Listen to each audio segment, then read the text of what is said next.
Hello ನಮಸ್ಕಾರ, welcome to my channel. ಇವತ್ತು ನಾನು ಈಸಿಯಾಗಿ ಸಿಂಪಲ್ಲಾಗಿ ಸ್ನ್ಯಾಕ್ಸ್ ರೆಸಿಪಿನ ತೋರಿಸ್ತಾ ಇದ್ದೀನಿ. ಅದು ಬಾಳೆಕಾಯಿ ಚಿಪ್ಸ್ನ ಮಾಡ್ತಾಯಿದ್ದೀನಿ. ಒಂದೇ ಬಾಳೆಕಾಯಿನ ಯೂಸ್ ಮಾಡ್ಕೊತಾ ಇದ್ದೀನಿ. ಅದು ಕಟ್ ಮಾಡುವಾಗ ಸ್ವಲ್ಪ ಎಣ್ಣೆ ಹಚ್ಕೊಂಡು ಕಟ್ ಮಾಡ್ಕೊಳ್ಳಿ, ಇಲ್ಲಾಂದರೆ ಕೈಗೆ ಅದರದ್ದು ಅಂಟೆಲ್ಲ ನಮಗೆ ಕೈಗೆ ಅಂಟ್ಕೊಳ್ಳುತ್ತೆ. ಹಾಗೆ ಚಾಕು ಕೂಡ ಸ್ವಲ್ಪ ಹಚ್ಕೊಂಡು ಕಟ್ ಮಾಡ್ಕೋಬೇಕು. ಈ ಬಾಳೆಕಾಯಿ ಚಿಪ್ಸ್ ಅಂತೂ ಮಕ್ಕಳಿಗೆ ದೊಡ್ಡವ್ರಿಗೆ ಎಲ್ಲರೂ ಕೂಡ ತುಂಬಾ ಇಷ್ಟ ಆಗುತ್ತೆ. ಬೇಗ ಆಗುತ್ತೆ, ತುಂಬ ಟೈಮ್ ಅಂತೂ ತೊಗೊಳ್ಳಲ್ಲ, 10 ನಿಮಿಷದಲ್ಲೆಲ್ಲ ಮಾಡ್ಬೋದು. ಬಾಳೆಕಾಯಿ ಸೈಡೆಲ್ಲ ಎಡ್ಸ್ ಕಟ್ ಮಾಡಿಕೊಂಡು ಅದ್ರ ಸಿಪ್ಪೆ ತೆಕ್ಕೋಬೇಕು.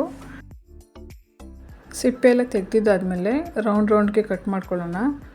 ನೀವು ಸ್ಲೈಸ್ ಮಾಡೋದಿರುತ್ತಲ್ಲ ಅದರಲ್ಲಾದ್ರೂ ಕೂಡ ಮಾಡ್ಕೋಬೋದು, ಅಥವಾ ಚಾಕುಲಾದ್ರೂ ಕೂಡ ಕಟ್ ಮಾಡ್ಕೋಬೋದು. ತುಂಬ ದಪ್ಪದಾಗಿ ಕಟ್ ಮಾಡ್ಕೋಬೇಡಿ, ತೆಳ್ಳು ಕಟ್ ಮಾಡ್ಕೊಳ್ಳಿ. ನೋಡಿ, ಈ ಸೈಜಲ್ಲಿದ್ದರೆ ಸಾಕು. ನಾನಿಲ್ಲಿ ಒಂದು ಬಾಂಡಿಗೆ ಎಣ್ಣೆ ಬಿಸಿ ಇಟ್ಕೊತಾ ಇದ್ದೀನಿ. ಎಣ್ಣೆ ಬಿಸಿ ಆದಮೇಲೆ ಕಟ್ ಮಾಡಿರೋ ಬಾಳೆಕಾಯಿ ಎಲ್ಲನೂ ಹಾಕ್ಕೊಂಡು ಫ್ರೈ ಮಾಡ್ಕೋಬೇಕು. ಒಂದು 3/4 ಭಾಗದಷ್ಟು ಫ್ರೈ ಆಗಬೇಕು ಬಾಳೆಕಾಯಿ, ಅಲ್ಲಿವರೆಗೂ ಫ್ರೈ ಮಾಡ್ಕೊಳ್ಳಿ. ಈ ರೆಸಿಪಿನ ಒಮ್ಮೆ ಟ್ರೈ ಮಾಡಿ ನೋಡಿ, ತುಂಬಾ ಚೆನ್ನಾಗಿದೆ. ಮಕ್ಕಳಿಗೂ ಕೂಡ ಟೀ ಟೈಮ್ಗೆ, ದೊಡ್ಡವ್ರಿಗೆ ಸ್ನ್ಯಾಕ್ಸ್ ಆಗಿ ಕೊಡಲಿಕ್ಕೆ ತುಂಬಾ ಚೆನ್ನಾಗಿರುತ್ತೆ. ಹಾಗೆ ನಮ್ಮ ಚಾನಲ್ ನೋಡ್ತಿರೋರು ಸಬ್ಸ್ಕ್ರೈಬ್ ಮಾಡ್ಕೊಂಡು ನೋಡಿ, ಹಾಗೆ ಸಪೋರ್ಟ್ ಮಾಡಿ. ಇಷ್ಟ ಆಯಿತು ಅಂದರೆ ಲೈಕ್ ಮಾಡಿ, ಫ್ರೆಂಡ್ಸ್ ಆ್ಯಂಡ್ ಫ್ಯಾಮಿಲಿಗೆ ಶೇರ್ ಮಾಡೋದನ್ನು ಮರಿಬೇಡಿ. ಇದು 3/4 ಬೇಯೋ ಅಷ್ಟೊತ್ತಿಗೆ ನಾವಿಲ್ಲಿ ಒಂದು ಲಿಕ್ವಿಡ್ನ ರೆಡಿ ಮಾಡ್ಕೊಳ್ಳೋಣ. ನಾನೊಂದು ಬೌಲಿಗೆ 2 ರಿಂದ 3 ಚಮಚದಷ್ಟು ನೀರನ್ನ ಹಾಕ್ಕೊತಾ ಇದ್ದೀನಿ.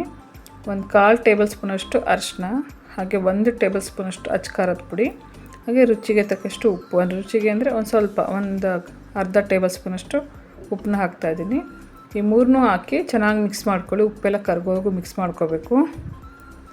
ಮಿಕ್ಸ್ ಮಾಡಿದಾದಮೇಲೆ ಏನಿಲ್ಲಿ 3/4 ಬೆಂದಿರುತ್ತಲ್ಲ ಬಾಳೆಕಾಯಿ, ಆ ಬೆಂದಿರೋ ಬಾಳೆಕಾಯಿಗೆ ನಾವೀಗ 2-3 ಟೇಬಲ್ ಸ್ಪೂನಷ್ಟು ನಾವು ಈ ಕಲಸಿಟ್ಟಿರೋ ಉಪ್ಪು, ಖಾರ, ಅರಿಶಿನ 2-3 ಟೇಬಲ್ ಸ್ಪೂನಷ್ಟು ಹಾಕ್ಕೊಂಡ್ರೆ ಸಾಕು.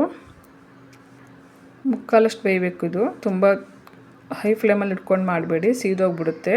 ಮೇಲೆಲ್ಲ ಸೀದೋಗುತ್ತೆ, ಒಳಗೆಲ್ಲ ಬೆಂದಿರಲ್ಲ. ಮೀಡಿಯಮ್ ಫ್ಲೇಮಲ್ಲಿ ಇಟ್ಕೊಂಡು ಅದನ್ನ ಫ್ರೈ ಮಾಡ್ಕೊಳ್ಳಿ. ನೋಡಿ, ಇಷ್ಟು ಬೆಂದಿದ್ದಾದಮೇಲೆ ನಾನು ಕಲಸಿಟ್ಟಿರೋ ನೀರನ್ನ ಹಾಕ್ಕೊತಾ ಇದ್ದೀನಿ. 3 ರಿಂದ 4 ಟೇಬಲ್ ಸ್ಪೂನ್ ಹಾಕ್ಕೊಂಡ್ರೆ ಸಾಕು. ಇದು ಎಣ್ಣೆಗೆ ಹಾಕಿದ್ರೆ ಸಿಡಿಯಲ್ಲ. ಬಾಳೆಕಾಯಲ್ಲಿ ಆಲ್ರೆಡಿ ನೀರಿನಂಶ ಇರುತ್ತೆ, ನೀರಲ್ಲೆಲ್ಲ ಬೆಂದಿರುತ್ತೆ. ಎಣ್ಣೆಲಿ ಬೇಯಬೇಕಾದ್ರೆ ನೀರೆಲ್ಲ ಬಿಟ್ಕೊಂಡಿರುತ್ತೆ, ಹಾಗಾಗಿ ನೀರೇನು ಸಿಡಿಯೋದಿಲ್ಲ. ನೋಡಿ, 3 ರಿಂದ 4 ಟೇಬಲ್ ಸ್ಪೂನಷ್ಟು ಹಾಕ್ಕೊತಾ ಇದ್ದೀನಿ. ಇದು ಹಾಕಿದ್ದಾದಮೇಲೆ ಇನ್ನೊಂದು 5 ನಿಮಿಷ ಫ್ರೈ ಮಾಡ್ಕೊಳ್ಳಿ, ಅಷ್ಟಾದರೆ ಸಾಕು. ಆವಾಗ 3/4 ಬೆಂದಿರೋದು ಈಗ ಪೂರ್ತಿ ಬೇಯುತ್ತೆ.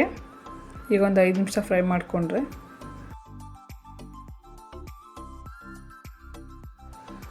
ಈ ಬಾಳೆಕಾಯಿ ಚಿಪ್ಸ್ನ ಮಕ್ಕಳಿಗೆ ಸ್ನ್ಯಾಕ್ಸ್ ಆಗಿ ಕೂಡ ಬಾಕ್ಸಿಗೆ ಕಳಿಸ್ಬೋದು ಸ್ಕೂಲ್ಗೆ.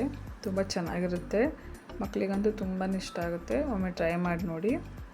ಇದು ಆಲ್ಮೋಸ್ಟ್ ಆಗಿದೆ, ಇದು ಫ್ರೈ ಆಗಿದೆ ಫುಲ್ ಕಂಪ್ಲೀಟಾಗಿ. ಇವಾಗೆಲ್ಲ ಚೆನ್ನಾಗಿ ಬೆಂದಿದೆ, ತುಂಬ ಕ್ರಿಸ್ಪಿಯಾಗಿರುತ್ತೆ.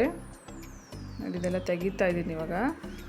ಚೆನ್ನಾಗಾಗಿದೆ. ನಾನು ಸಂಜೆಗೆ ಇದು ಟೀ ಜೊತೆಗೆ ಮಾಡ್ಕೊಂಡಿದ್ದೆ, ತುಂಬ ಟೇಸ್ಟ್, ತುಂಬ ಚೆನ್ನಾಗಿತ್ತು. ಟ್ರೈ ಮಾಡಿ. ಹೀಗೆ ನಮ್ಮ ಚಾನಲ್ನ ನೋಡ್ತಾಯಿರಿ, ಸಪೋರ್ಟ್ ಮಾಡ್ತಾಯಿರಿ. ಕಮೆಂಟ್ ಮಾಡಿ, ರೆಸಿಪಿಗಳು ಟ್ರೈ ಮಾಡಿ ಏನನ್ನಿಸ್ತು ಅಂಥೇಳಿ. Thanks for watching.